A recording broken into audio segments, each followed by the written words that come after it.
strong.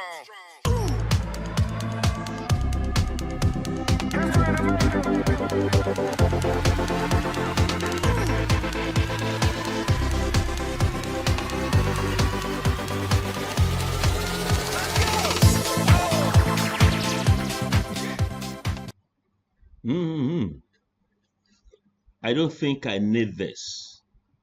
Do you know why? Because this lesson is on quality assurance in a post-pandemic era. I'm Peter Okebukola, and I'm glad to bring you this lesson as part of a Quality Assurance Made Easy series in the Virtual Institute for Capacity Building in Higher Education. What do I have for you today? So let's see it. Yes, what I have for you today, Tuesday, June the 22nd, 2021, is quality assurance in a post-pandemic era. Yesterday, we had a very exciting lecture, live lecture on regulating and quality assuring cross-border higher education by Stamenka Uvalic Trumbic. Mind how I pronounced it. Former head of higher education in UNESCO. She gave an outstanding lecture, and we had a wonderful chairman, Professor Atahiru Jega. In this lesson, we will do two things as our learning outcome. Describe the forces that will shape quality assurance in higher education post-pandemic, and also identify new post-pandemic skills that will be needed by quality assurance personnel / agencies. Did you notice something? That I have a hyphen between post and pandemic here. This is because the two words are qualifying skills. And so you join them together with a rope. That's a hyphen. But here, I just said higher education post-pandemic. There's nothing after pandemic in like a noun. So it is dangling there, or they are separated. So the question I ask myself, and I ask you, is when is the post-pandemic era? When is it? When will the pandemic be over? Ladies and gentlemen, the answer is blowing in the wind. Me, I don't know. And that takes me to the song, how many roads must a man walk down before you call him a man?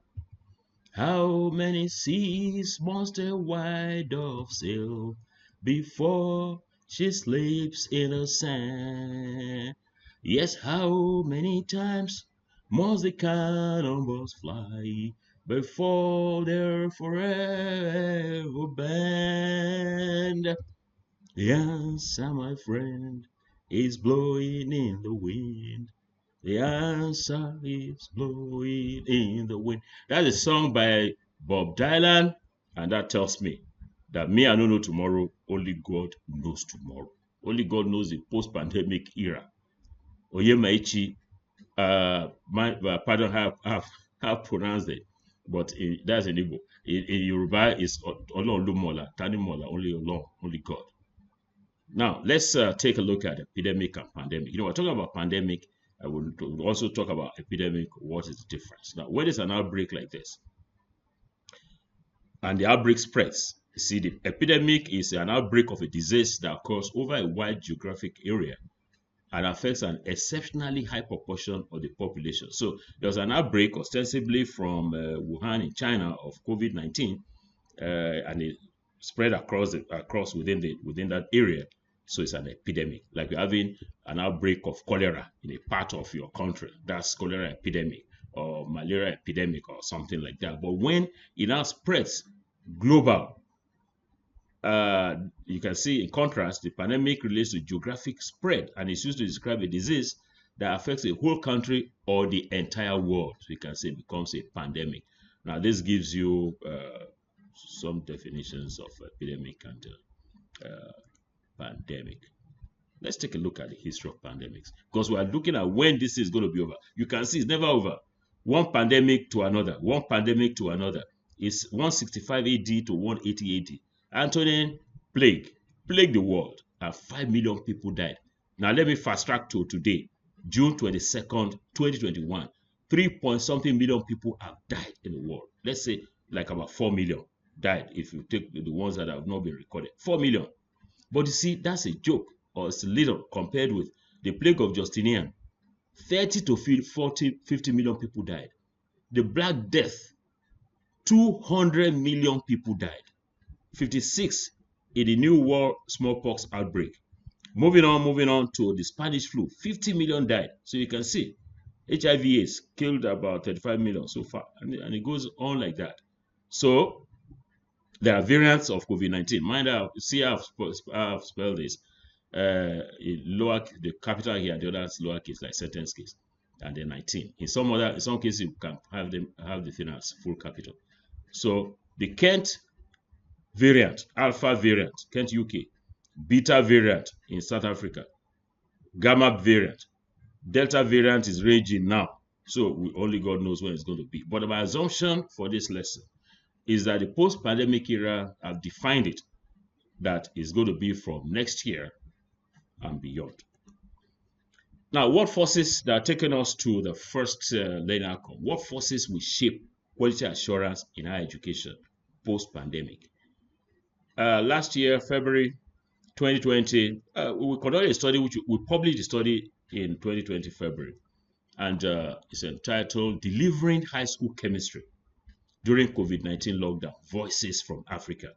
I led a team of researchers, my international research team, Bugoma from Morocco, collected data Morocco, Adekunle Oladejo, Nigeria, Ramadan Yandwi, Burundi, Ibukun Ademola, Eriokore, Nigeria, Fredawa, Ghana.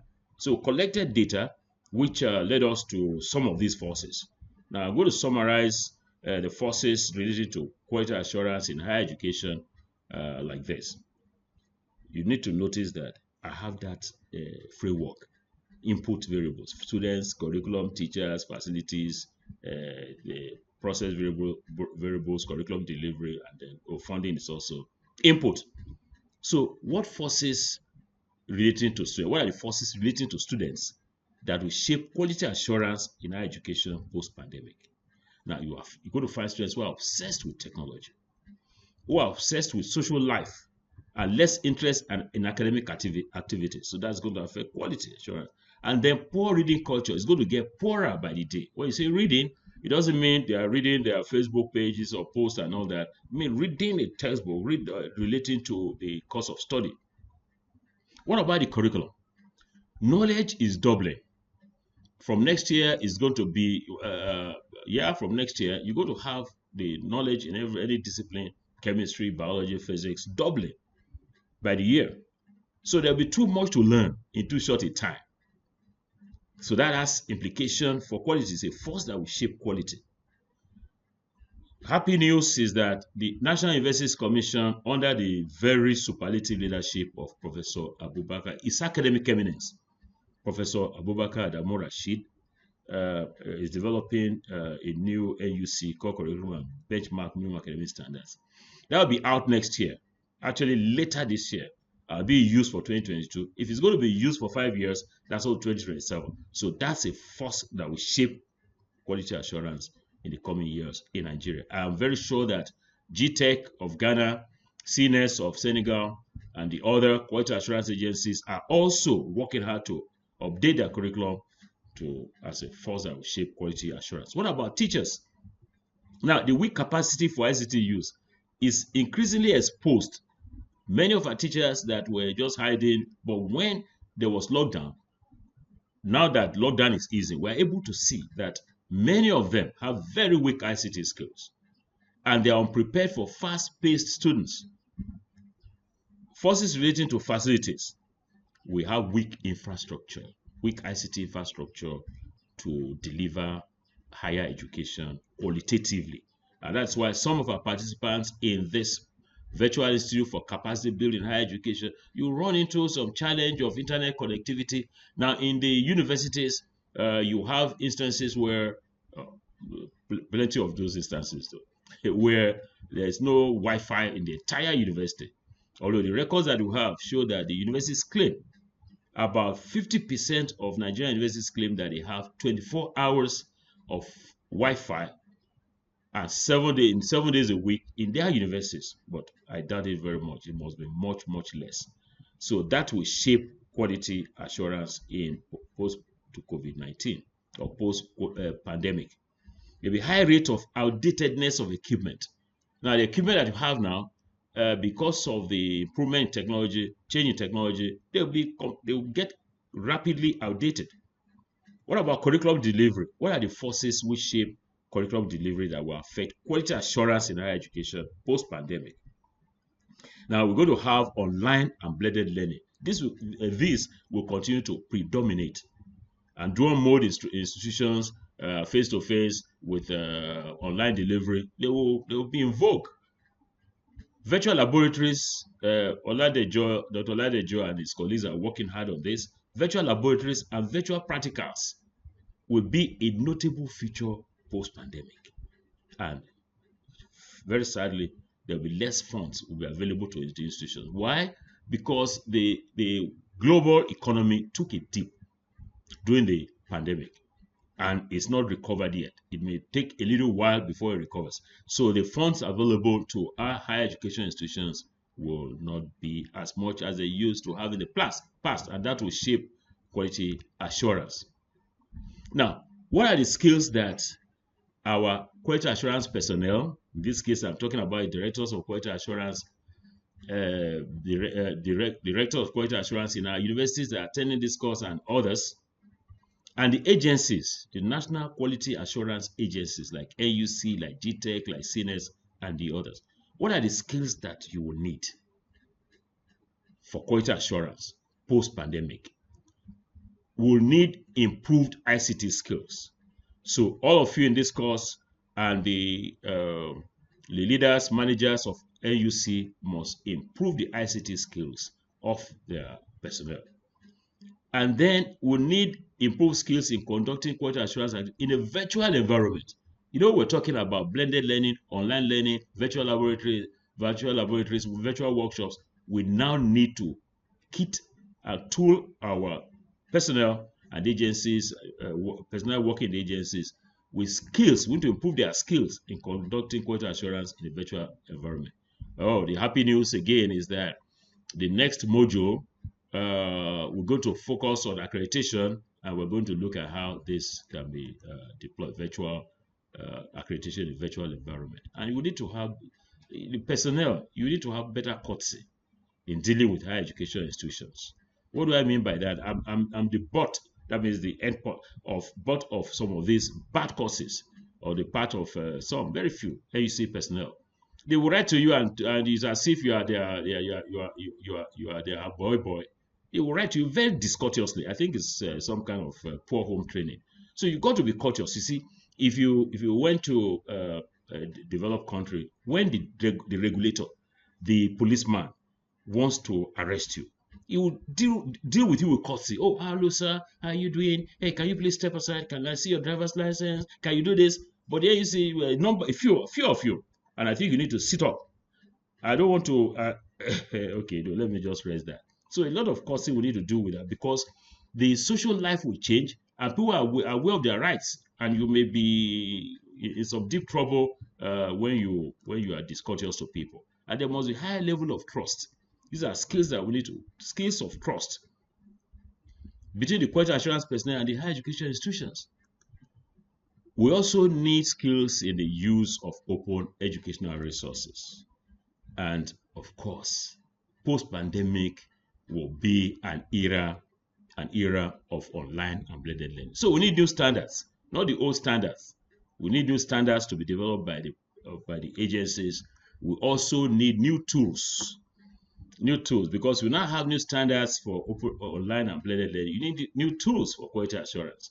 You'll be getting a feel of some of these tools in the next module on current developments and future directions of accreditation. That's taking a slice of the activities in quality assurance. Now, so what have we learned in this lesson? Ladies and gentlemen, we have learned we prefaced it with the description or of an epidemic, or distinction of an epidemic and a pandemic, and we took a global scan of the history of pandemics. And I suggested that post-pandemic will begin from next year, 2022. So we described the forces that will shape quality assurance within that period, and then we identified new post-pandemic skills that you will need. Can you recall some of them? Oh yes, I can see you are. But let me remind you, we said you need new ICT. You need to strengthen your ICT skills. We need new standards. We need new tools for quality assuring, open and distance learning, blended learning, and all of that. So that brings us to the end of the lesson. But there is this professor who drove into a petrol station in a sleek, state-of-the-art Range Rover Sports to buy fuel. Oh, mind how I pronounce this word? I didn't say fuel. I've pronounced it fuel, as if I pronounce F-I-U-L, fuel, to buy fuel. Professor said, guy, I beg, give me full tank. The fuel attendant said, sir, I don't speak pidgin. I only speak English. Professor said, okay, good morning. So you want to hear English?